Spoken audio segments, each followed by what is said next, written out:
Y bueno, hoy es un domingo especial por muchas razones, ¿verdad?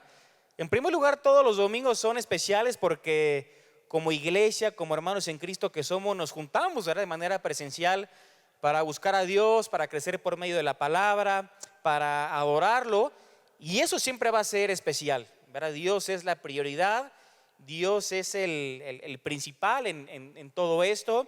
Y por eso cada domingo siempre es especial.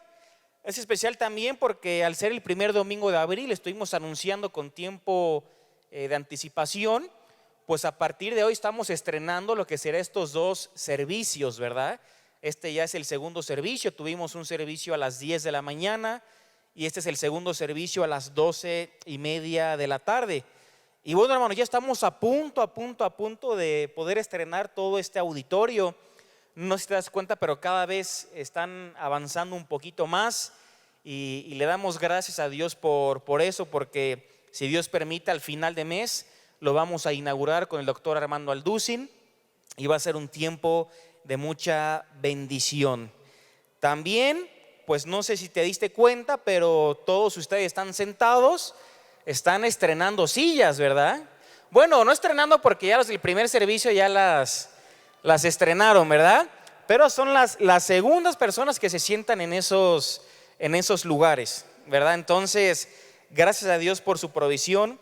Esta semana estuvimos yendo a Guadalajara, trajimos 265 sillas y todavía falta traer pues prácticamente, bueno, menos de la mitad, que la idea es traer 500, ¿verdad?, sillas, y después, si Dios permite, pues 700, 800, 900, 1000 sillas, y que podamos gozarnos al ver este auditorio lleno de gente alabando a Dios. Entonces estamos muy contentos por eso, hermanos. Gracias a Dios por sus ofrendas, porque sin sus ofrendas pues nada de esto sería posible.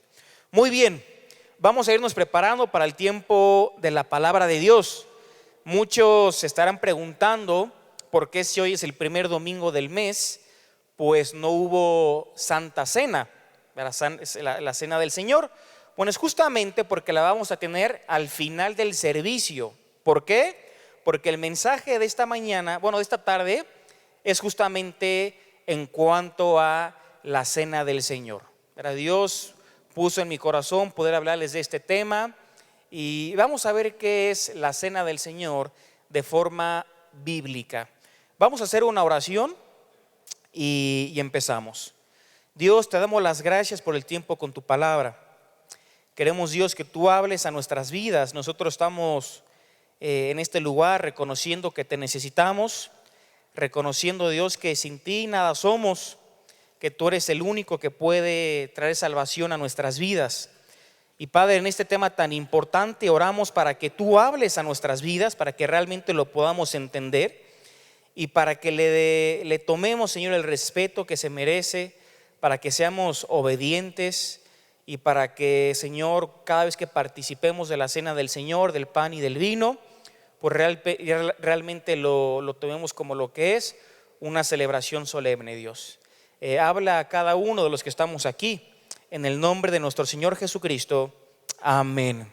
Bueno, hermanos, el tema de esta tarde, para los que toman nota, es entendiendo la cena del Señor.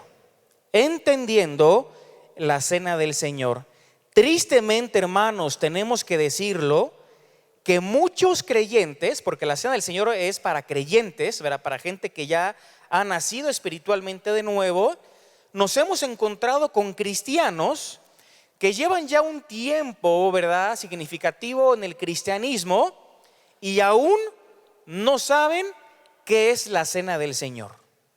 Aún no saben qué es la cena del Señor. No saben qué es, no saben para qué, no saben por qué lo hacemos, o piensan que simplemente es un acto religioso, ceremonial, y que simplemente por eso tenemos que participar de la cena del Señor. Hermanos, aún más triste lo tengo que decir, que muchos aquí en la iglesia, en meses o aún en años, nunca han participado de la cena del Señor. ¿Y saben por qué? Porque llegan tarde. Y como llegan tarde, no pueden participar de la cena del Señor. Porque siempre el primer domingo de cada mes empezamos con el servicio con la Santa Cena. Pero obviamente si llegamos tarde al servicio, a la reunión, pues ni nos enteramos que hubo cena del Señor, ni participamos, y siento que no le estamos dando el respeto que esta celebración se merece. Porque es una ordenanza que Jesús mismo nos dejó a cada uno de nosotros, y como es una ordenanza, cada uno de nosotros tenemos que obedecerla.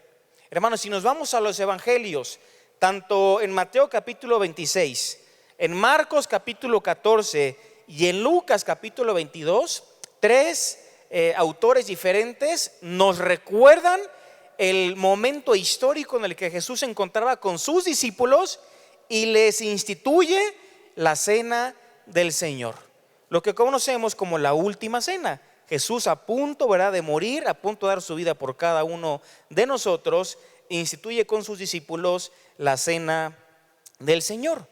Cuando vemos en el libro de Hechos el comienzo de la iglesia, dice que los apóstoles y la iglesia primitiva perseveraba en el partimiento del pan.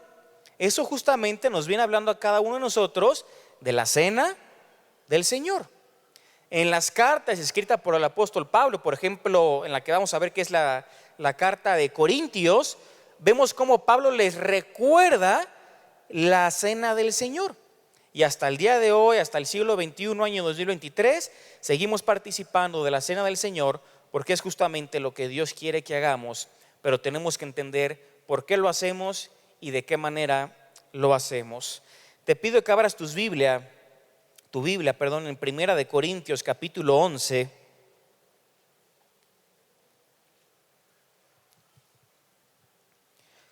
Normalmente empezamos a leer desde el versículo 23, pero vamos a irnos un poquito antes, al versículo 17. Primera de Corintios capítulo 11, a partir del versículo 17.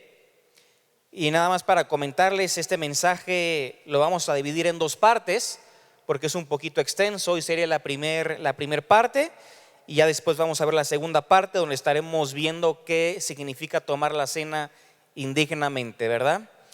Dice el versículo 17: pero al anunciaros esto que sigue, no os alabo, porque no os congregáis para lo mejor, sino para lo peor. Pues en primer lugar, cuando os reunís como iglesia, oigo que hay entre vosotros divisiones, y en parte lo creo, porque es preciso que entre ustedes haya disensiones, para que se hagan manifiestos entre vosotros los que son aprobados. Dice: cuando pues os reunís vosotros, esto no es a comer la cena del Señor, porque al comer cada uno se adelanta a tomar su propia cena, y uno tiene hambre y otro se embriaga. Dice el versículo 22: pues ¿qué? ¿No tenéis casa en que comáis y bebáis? ¿O menospreciáis la iglesia de Dios y avergonzáis a los que no tienen nada? ¿Qué os diré? ¿Os alabaré? Dice Pablo: en esto no los alabo. Antes de que sigamos leyendo a partir del versículo 23, tenemos que entender estos versículos previos del cual Pablo menciona. Pablo le está hablando a la iglesia de Corintio, una iglesia que nosotros ya hemos estudiado tiempo atrás. Sabemos que es una iglesia pues que prácticamente tenía todos los dones espirituales, pero era una iglesia carnal. Era una iglesia que Pablo había fundado. Pablo dice ahí en el libro de Hechos que él estuvo 18 meses enseñando la palabra de Dios, pero tristemente con el tiempo empezaron a surgir grupos políticos, grupos religiosos, empezaron a identificarse con ciertos líderes, con ciertos apóstoles. Había pleitos, murmuraciones, cuestionaban la autoridad del apóstol Pablo, y no solamente eso, empezaron a ser muy permisivos con el pecado. Ahora, todo lo que se vivía en el contexto pues de la ciudad de Corinto empezó a infiltrarse en la iglesia. Obviamente esto afectaba la manera en la que ellos tenían sus reuniones, y esto llegó a afectar, como lo acabamos de leer, a la cena del Señor. Entonces, a partir del versículo 17 hasta el versículo 22, no sé si te diste cuenta, pero Pablo está corrigiendo algunos abusos que existían a la hora de participar de la cena del Señor. Fíjense que Pablo no está hablando de reuniones que los miembros de la iglesia tenían en sus casas. Uno, al tener su casa, al ser miembro de la iglesia, puede hacer una reunión, puede invitar a gente a su casa, puede organizar comidas, cenas, desayunos, pero Pablo no está hablando de este tipo de reuniones. El apóstol Pablo habla de problemas que surgían cuando ellos se reunían como congregación. Problemas que había en la iglesia cuando ellos se reunían como iglesia, como comunidad. Ahora, para que entendamos, porque a veces nosotros participamos de la cena del Señor de una forma muy distinta como lo hacían en estos tiempos. Era lo común en esta época, cuando Pablo le escribe a los corintios, que antes de participar de la cena del Señor, la iglesia organizaba una comida previa a la participación, y esa fiesta la llamaban ágape. Literalmente le llamaban la fiesta del amor. Y era una fiesta, una comida donde invitaban a toda la iglesia a que asistiera, y después de haber comido, participar de la cena del Señor. Si el mismo nombre ágape, que habla del amor de Dios, habla de una fiesta de amor, veíamos en el primer servicio un amor incondicional, pues era una comida donde se tenía que poner de manifiesto la santidad entre los hermanos, se tenía que poner de manifiesto la comunión los unos con los otros, la amistad, el amor, etcétera. Pero en lugar de que en la iglesia se pusiera de manifiesto todo esto, había carnalidad, había pecado, había hipocresía, había orgullo. Entonces literalmente no estaban celebrando pues una fiesta de amor, sino literalmente una fiesta carnal. No se estaban edificando mutuamente, no era un tiempo para adorar a Dios, sino que todo lo contrario, hermano, ellos estaban abusando de la cena del Señor. Fíjense el primer versículo que leímos, versículo 17, dice así: pero al anunciaros esto que sigue, fíjate lo que dice Pablo, no os alabo. O sea, dice Pablo, esto que les voy a comentar no es digno de admiración, no es digno de felicitar, sino exactamente todo lo contrario. Dice Pablo, porque no se congregan para lo mejor, sino para lo peor. Imagínense, hermanos, a veces pensamos, ¿no? Estamos todos aquí reunidos, estamos todos juntos congregándonos, seguramente es porque todos tenemos el mismo objetivo, el mismo propósito, agradar y glorificar a Dios. Por supuesto que no. Dice Pablo, hay personas que se congregan, pero no para lo mejor, sino para lo peor. Para que lo entendamos un poquito más, otra versión de la Biblia dice, se congregan, pero lo único que hacen al congregarse, ¿saben qué es? Causar daño. Lo único que hacen al congregarse es causar daño. Y eso, hermanos, es congregarse para lo peor y no para lo mejor.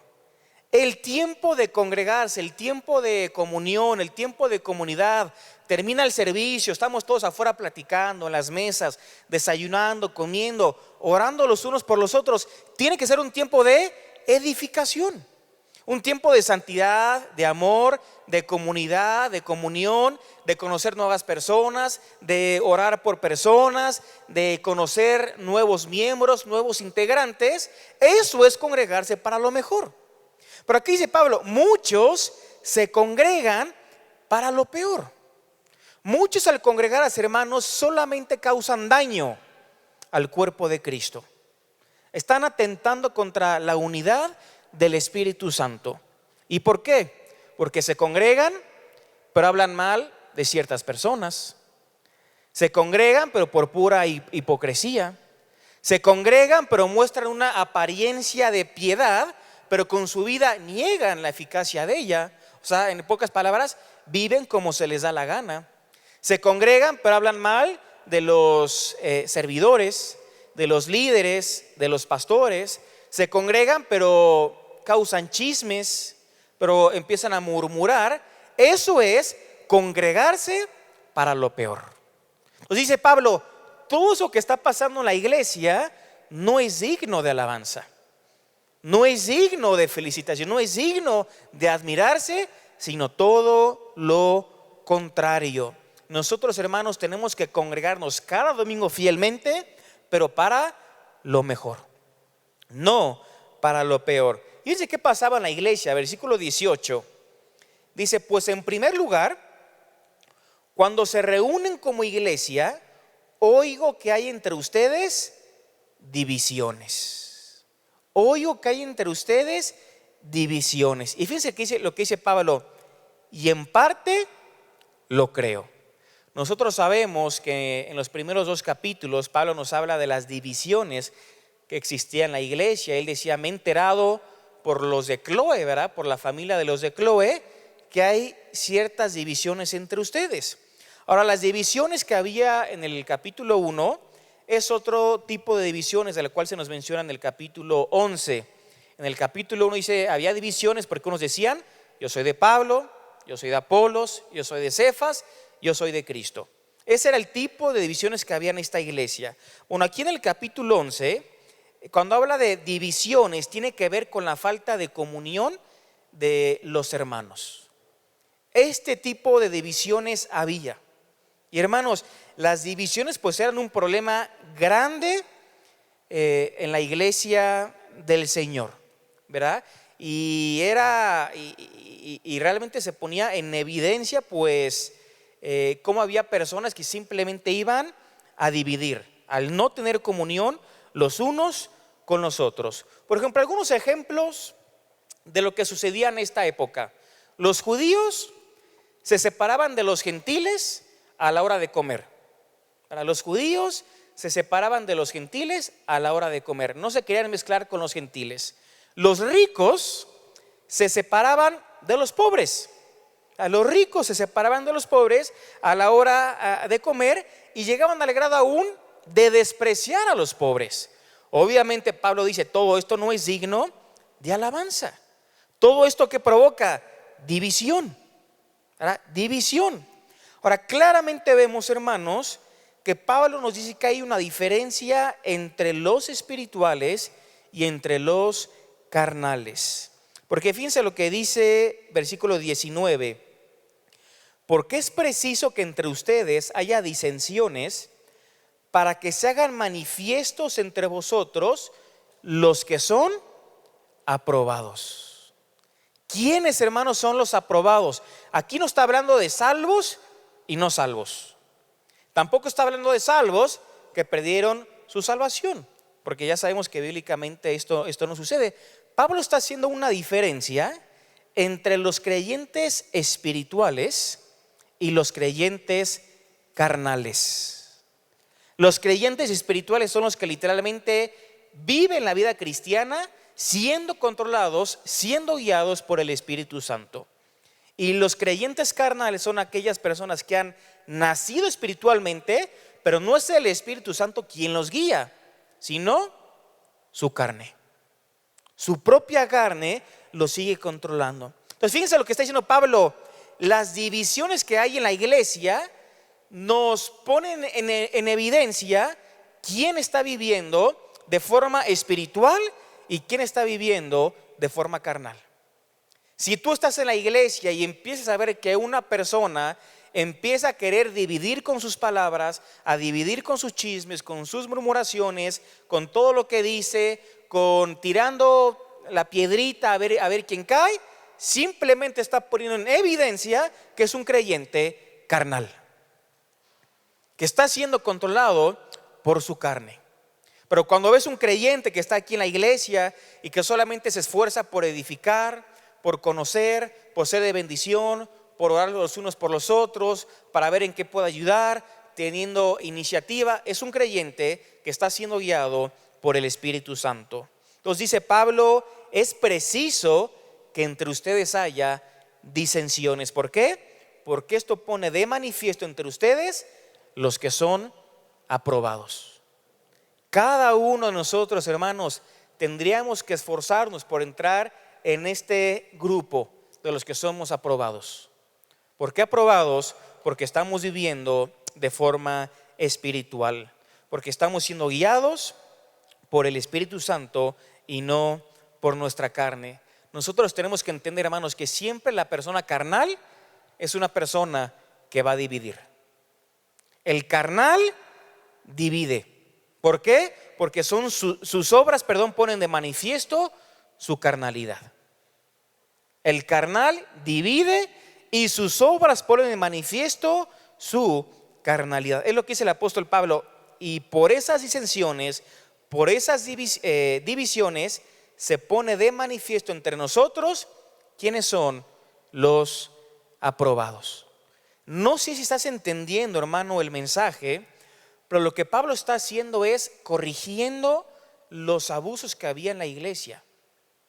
Pablo está corrigiendo cómo ellos habían cambiado una fiesta solemne, una celebración de amor, de gozo, de alegría, y lo habían cambiado por completo. Lo habían cambiado por completo y estaba habiendo divisiones. Dice el versículo 20: cuando pues os reunís vosotros, dice, esto no es comer la cena del Señor. Recordemos que ellos hacían una comida previa antes de participar de la cena del Señor. Pablo dice, eso no es la cena del Señor. Pero fíjense al grado de cómo los corintios, al grado que ellos llevaron todo esto. Dice versículo 21, porque al comer, cada uno se adelanta a tomar su propia cena, y uno tiene hambre y otro se embriaga. Dice, al grado a donde los corintios fueron capaces de llegar y de convertir algo santo, algo solemne, en una fiesta completamente carnal y pecaminosa. ¿Sabes qué es lo que el apóstol Pablo está diciendo? Lo que ellos estaban haciendo era una perversión a lo que Jesús había ordenado.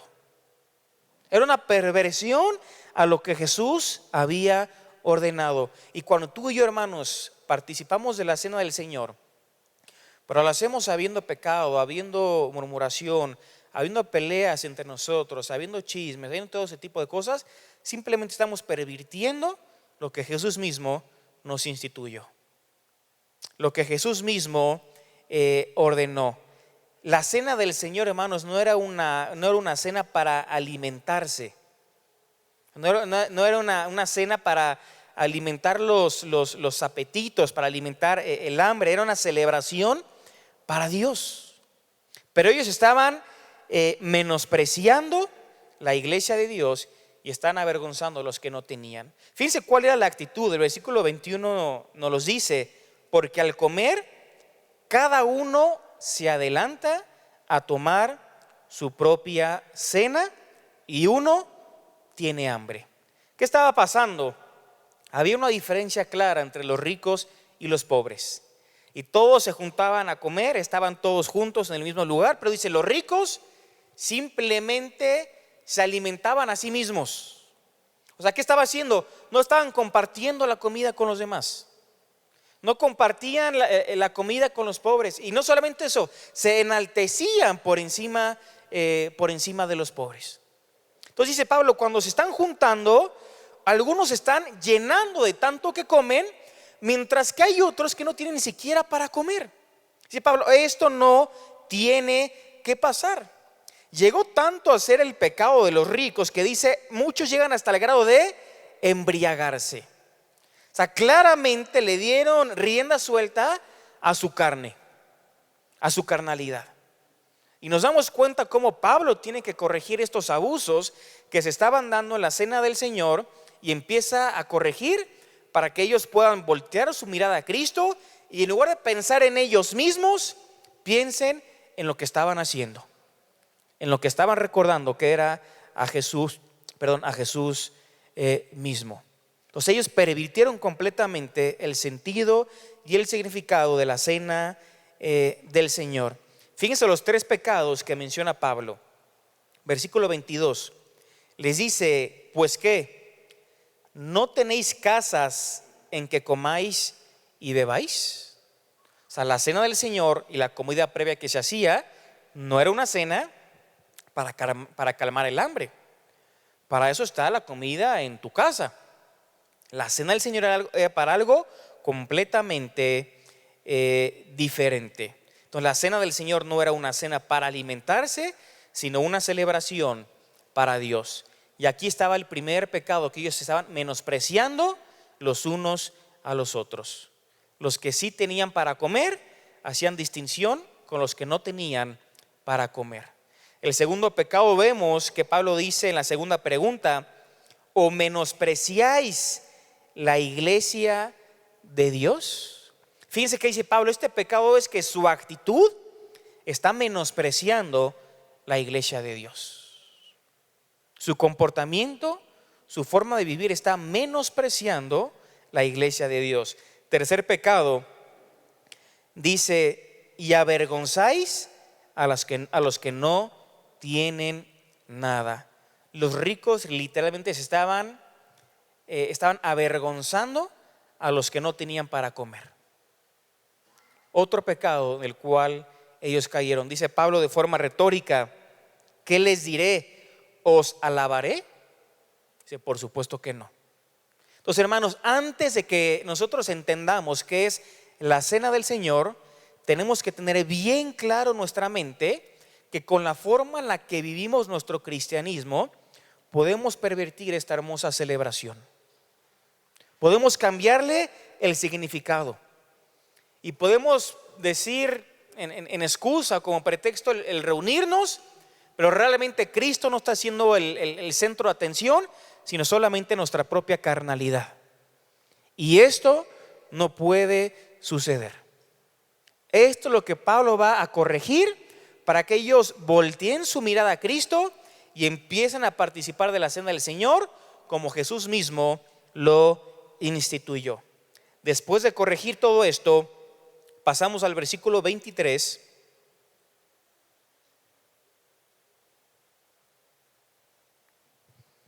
Donde ahora sí Pablo les dice: porque yo recibí del Señor lo que también os he enseñado, que el Señor Jesús, la noche que fue entregado, tomó pan y habiendo dado gracias lo partió y dijo: tomad, comed, esto es mi cuerpo que por vosotros es partido, haced esto en memoria de mí. Asimismo tomó también la copa después de haber cenado, diciendo: esta copa es el nuevo pacto en mi sangre, haced esto todas las veces que la bebiereis en memoria de mí. Así pues, todas las veces que comiereis este pan y bebiereis esta copa, la muerte del Señor anunciáis hasta que Él venga. Ahora, hermanos, los corintios ya eran conscientes de lo que Pablo les está escribiendo, pero como ellos estaban pervirtiendo el significado de la cena del Señor, Pablo les va a recordar lo que él mismo había recibido de parte del Señor. Y fíjense cómo empieza el versículo 23. Dice Pablo: porque yo recibí del Señor lo que también os he enseñado. O sea, hermanos, la orden de participar de la cena del Señor, ¿de quién viene? ¿De Pablo? No. ¿De algún pastor? No. ¿De alguna iglesia? ¿De alguna denominación? ¿De algún grupo? No, dice Pablo: lo recibí del Señor. O sea, Pablo literalmente está diciendo: Dios me reveló, Dios me dijo que yo les enseñara esto. ¿Qué? Que participen de la cena del Señor.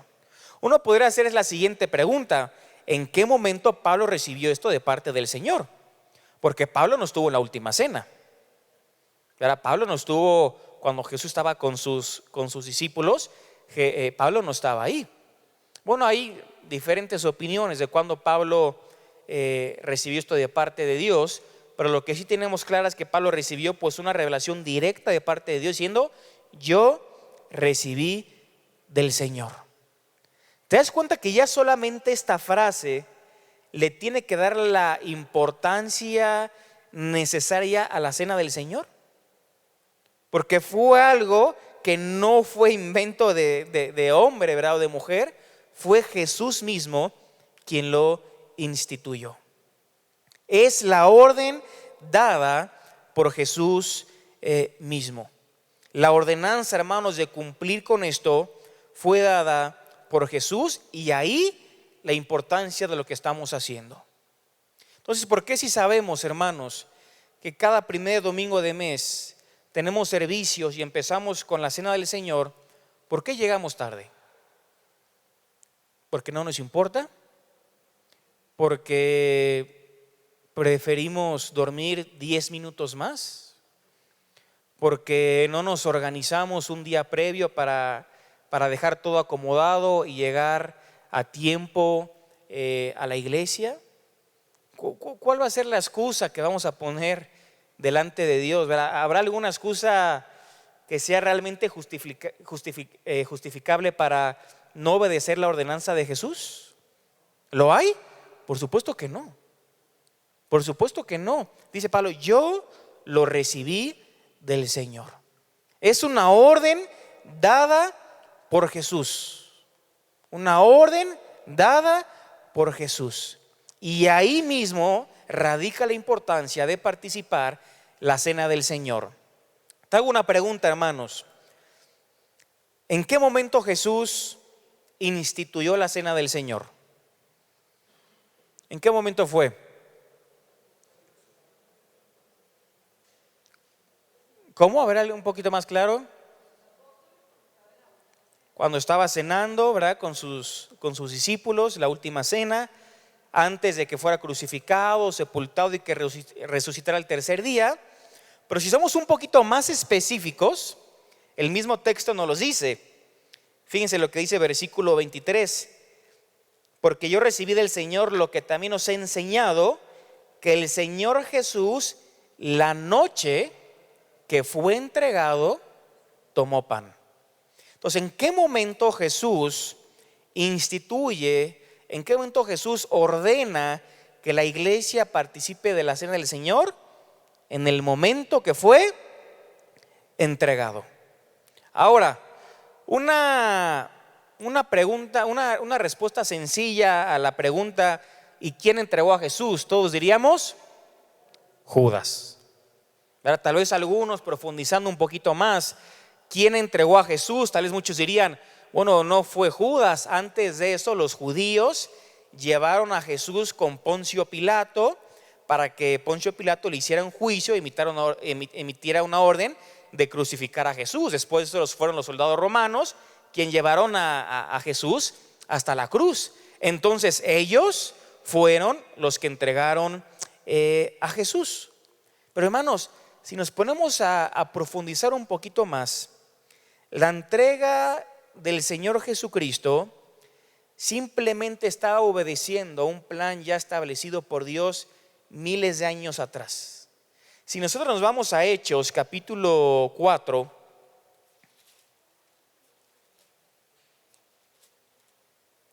Hechos capítulo 4, versículo 27 y 28, dice lo siguiente: porque verdaderamente se unieron en esta ciudad contra tu santo Hijo Jesús, a quien ungiste, dice Herodes y Poncio Pilato, con los gentiles y el pueblo de Israel. Pero fíjense versículo 28, para hacer cuanto tu mano y tu consejo habían antes determinado que sucediera.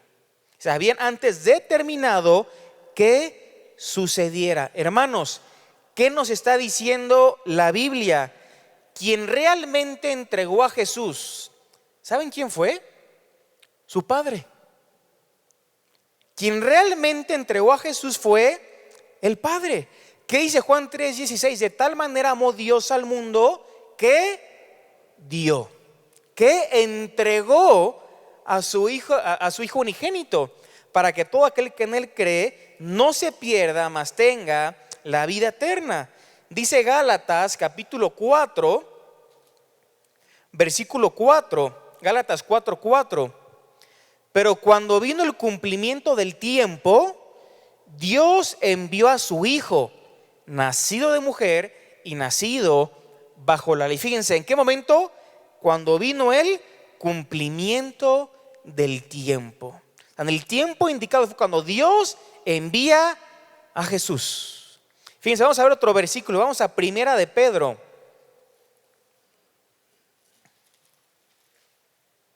Primera de Pedro capítulo 1, versículo 18. Primera de Pedro 1:18 dice así: sabiendo que fuisteis rescatados de vuestra vana manera de vivir, la cual recibisteis de vuestros padres, no con cosas corruptibles como oro o plata, sino con la sangre preciosa de Cristo, como de un cordero sin mancha y sin contaminación. Presta atención al versículo 20: ya destinado desde antes de la fundación del mundo, pero manifestado en los postreros tiempos por amor de vosotros. Aquí vemos que la entrega de Jesús, hermanos, no fue un accidente. No fue, ay, ¿por qué Judas entregó a Jesús? No, todo esto ya estaba determinado desde antes de que así tenía que suceder. La muerte de Jesús en la cruz del Calvario no fue un error, no fue algo que escapó del plan de Dios, no fue algo que estaba diseñado de una forma diferente y que al final el plan no salió como lo esperado. Ya estaba determinado por Dios. Fue el Padre entregando a su único Hijo en rescate de cada uno de nosotros, para que cada uno de nosotros pudiéramos encontrar la salvación, el perdón de pecados, la vida eterna en Cristo Jesús. Entonces no fue Judas. Sí, Judas fue la persona física que traicionó a Jesús por unas monedas de plata, ¿verdad? Sí, los judíos también tuvieron parte que ver, pero todo ya estaba determinado por Dios. El plan ya estaba perfectamente trazado. Fue el Padre quien entregó a su Hijo unigénito. Entonces, ¿en qué momento Jesús da la orden de que tú y yo como discípulos de Él participemos de la cena del Señor? En el momento en el que Él fue entregado. ¿Verdad? Fue en estos momentos que Jesús establece, hermanos, la cena del Señor. Y por supuesto que todo esto tiene que traer para nosotros la seriedad que esto corresponde. ¿Ustedes no creen, hermanos, que Jesús, sabiendo que está a punto de morir y Él instituye la cena del Señor, no creen que es algo importante para Él? Por supuesto que lo es. ¿Y por qué no le damos la seriedad que la cena del Señor merece?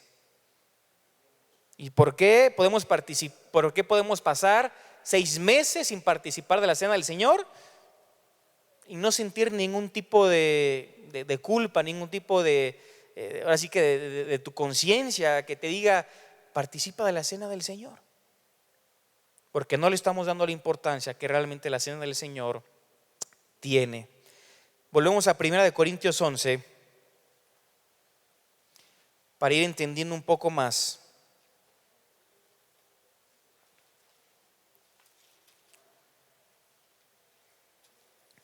Dice el versículo 23: porque yo recibí del Señor lo que también os he enseñado. Dice que el Señor Jesús, la noche que fue entregado, tomó pan.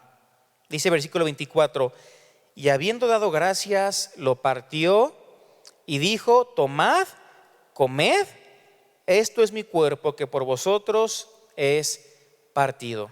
Imaginemos un poquito la cena. Estaba Jesús, estaba con todos sus discípulos. Vemos que aún hasta Judas participa, ¿verdad?, de esa última cena. Podríamos decir que Judas fue el primer hombre en participar de la cena indignamente, ¿verdad? Judas aún participa de la cena del Señor. Y estaba Jesús con todos sus discípulos, toma el pan y lo parte. Ahora, no sé si recuerdas qué fiesta estaba por celebrarse en Israel. La fiesta de la Pascua. Ahora, ¿qué representa la fiesta de la Pascua? Los judíos celebraban esta fiesta como un recordatorio de cuando Dios los sacó de Egipto, ¿verdad? Y ellos celebraban cómo Dios, de forma milagrosa, por medio de señales, de prodigios, por medio de plagas que Egipto tuvo que experimentar, Dios los saca de la esclavitud y los lleva rumbo a la tierra prometida. Eso era la Pascua, era una celebración de que ya no soy más esclavo de Egipto, sino que ahora Dios me ha dado libertad. Y era un recordatorio de lo que Dios hizo pues con sus antepasados. Ahora era costumbre, era la tradición que en momentos donde estaban por celebrar la Pascua, el padre de familia comiera o cenara con toda su familia y que el padre diera o elevara una acción de gratitud a Dios por lo que él había hecho en el pasado.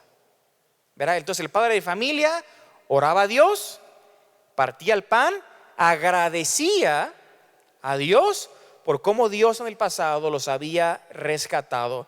Y es lo que Jesús está haciendo en este momento. Jesús toma el pan, lo parte y empieza a dar gracias. Empieza a dar gracias, empieza a cumplir con la tradición.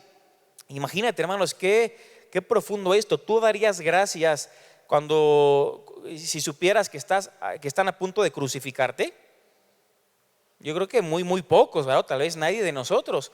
Pero Jesús comienza a agradecer por todo lo que Dios había hecho en el pasado. Entonces, habiendo dado gracias, dice, lo partió y dijo: tomad, comed, esto es mi cuerpo. Ahora, fíjense, presten atención a todo esto. Jesús eleva una oración de gratitud a Dios. Están celebrando la Pascua, está cenando con sus discípulos. Dice que de un solo pan lo empieza a repartir con sus discípulos. Ahora, y con el tiempo esto ha ido cambiando un poco. Y obviamente cuando vemos iglesias que son un poco más grandes, no se puede hacer de esta manera por cuestiones de logística y orden y tiempo. Pero en la antigüedad, cuando eran iglesias más pequeñas, aún en iglesias se sigue haciendo de esta manera. Todos los que participaban de la cena del Señor lo hacían del mismo pan. Del mismo pan. Aquí damos galletitas, ¿verdad? Cada uno así de forma individual, pero antes era de un mismo pan y de ese mismo pan todos comían. ¿Verdad? Todos comían, todos participaban. ¿Verdad? Entonces pasaba el pan, uno agarraba un pedacito, pasaba otro agarraba otro pedacito y se hacía de esta manera. Ahora, no es tanto el cómo hacerlo, sino lo que esto representa. No sé si en tu mente lo vas entendiendo. De un mismo pan, todos comían. De un mismo pan, todos participaban. Y el pan que estaba representando, el cuerpo de Cristo. Entonces, ¿qué está diciendo? De una sola persona, que es Cristo, que es el pan, todos nosotros hemos sido bendecidos. Por lo que hizo una sola persona, comemos todos nosotros. Entiéndase en el sentido espiritual, ¿verdad? Por el sacrificio de Cristo, lo que Él hizo está al alcance de todos nosotros. Y esto es lo que está simbolizando la cena del Señor, que de un solo pan todos comemos. Y esto, hermanos, es lo que simboliza cuando Jesús está diciendo: tomad, comed, esto es mi cuerpo. Literalmente está diciendo: esto simboliza o esto representa mi cuerpo que por ustedes es partido. Fíjense qué privilegio tan grande, hermanos. Estamos siendo obedientes a algo que Jesús mismo ordenó en un momento importante de su vida. Y no solamente esto, estamos nosotros representando o simbolizando que de un solo pan todos comemos. Todos somos participantes. Todos fuimos bendecidos, no por lo que hicimos nosotros, sino por lo que hizo Cristo en la cruz del Calvario, muriendo por cada uno de nosotros. De un solo pan comían todos. Esto, hermanos, por supuesto que tiene que causar, ¿saben qué? Así como los judíos celebraban la Pascua y hacían una oración de gratitud por cómo Dios los había sacado de Israel, esto también tiene que despertar en nosotros gratitud por los beneficios de nuestra salvación. Que por el cuerpo de Cristo, que fue colgado en un madero, que fue literalmente hecho maldición por cada uno de nosotros, tú y yo tenemos la salvación. ¿No despierta esto en ti una oración, un clamor de gratitud al Padre por esto? Es justamente lo que está representando la cena del Señor. Es justamente lo que venimos a recordar, que de un solo pan comían todos y gratitud por los beneficios de nuestra salvación. Pero no solamente de nuestra salvación, también dice Jesús, y también del nuevo pacto.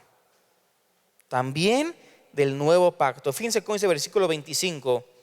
Asimismo tomó también la copa después de haber cenado, diciendo: esta copa es el nuevo pacto en mi sangre. Haced esto todas las veces que la bebiereis en memoria de mí. Haced esto todas las veces que la bebiereis en memoria de mí. O sea, ahí está diciendo Jesús: el pan representa mi cuerpo, pero la copa o el vino representa la sangre de Cristo. Y esa sangre de Cristo literalmente representa el nuevo pacto en la sangre que fue derramada por Jesús. Nosotros recordemos a los profetas Isaías, Jeremías, en el Antiguo Testamento profetizaban hacia el futuro, de que un día vendría el Mesías, derramaría su sangre y surgiría o se cumpliría pues el nuevo pacto. Ahora hacemos una mirada hacia el pasado, ahora hace más de 2000 años, cuando Jesús fue crucificado, fue sepultado, cuando Jesús al tercer día resucitó, pero derrama su sangre por cada uno de nosotros, y es la sangre del nuevo pacto. Esa sangre de la cual dice Pedro, lo acabamos de leer hace rato, 1 de Pedro 1, versículo 18 al 19, la preciosa sangre de Jesús. Es esa sangre de la cual habla Efesios capítulo 1 el apóstol Pablo, y dice: en el cual tenemos redención por su sangre, el perdón de pecados. O sea, la sangre de Cristo es la sangre del nuevo pacto. Es el nuevo pacto del cual habla el autor de Hebreos, donde dice que el nuevo pacto, gracias a la sangre de Cristo, pues se hace efectiva hacia cada uno de nosotros. ¿Nunca te has preguntado, cuando decimos que la sangre de Cristo trae perdón de pecados, tú le dices esto a un niño? La sangre de Jesús trae perdón de pecados. Quizás un niño lo va a entender de forma literal. ¿Sabes qué? Me tengo que embarrar la sangre de Jesús para que yo obtenga el perdón de mis pecados. Mamá, papá, ¿dónde encuentro la sangre de Jesús? Yo quiero que Dios perdone mis pecados. No, lo que está diciendo el autor de Hebreos es que el nuevo pacto es la sangre en Cristo, y que cuando uno pone su confianza, cuando uno pone su fe en la obra de Cristo, esa sangre que fue derramada por Él se hace efectiva en tu vida y en mi vida. O sea, la sangre de Cristo se aplica a cada uno de nosotros. Y así fue que por medio de su sangre, y nosotros habiendo creído en Él, hemos recibido nuestra salvación en Cristo Jesús. Entonces, la sangre del nuevo pacto es la sangre que se aplica a cada persona que con todo su corazón pone su confianza en la obra de nuestro Señor Jesucristo.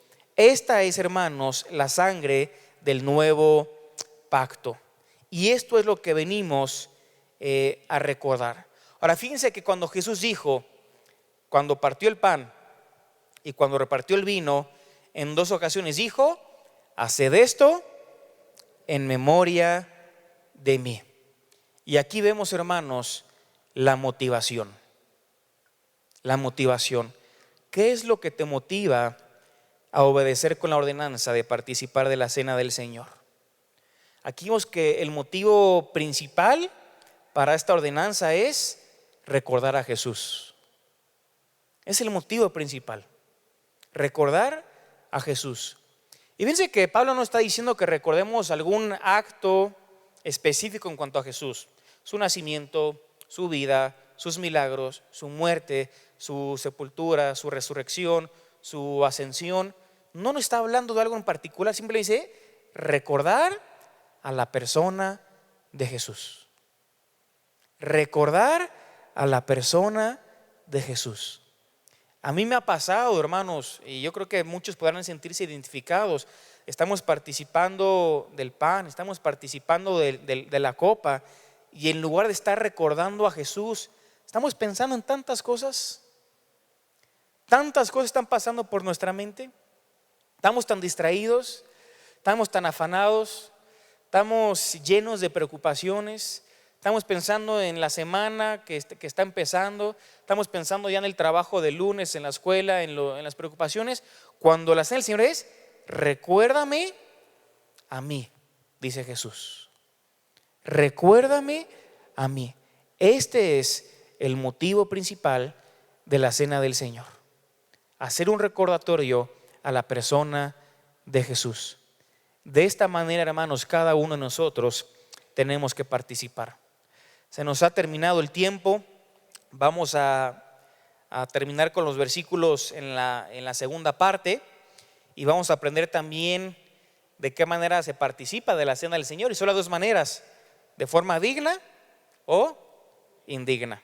Solo hay dos maneras de participar: dignamente o indignamente.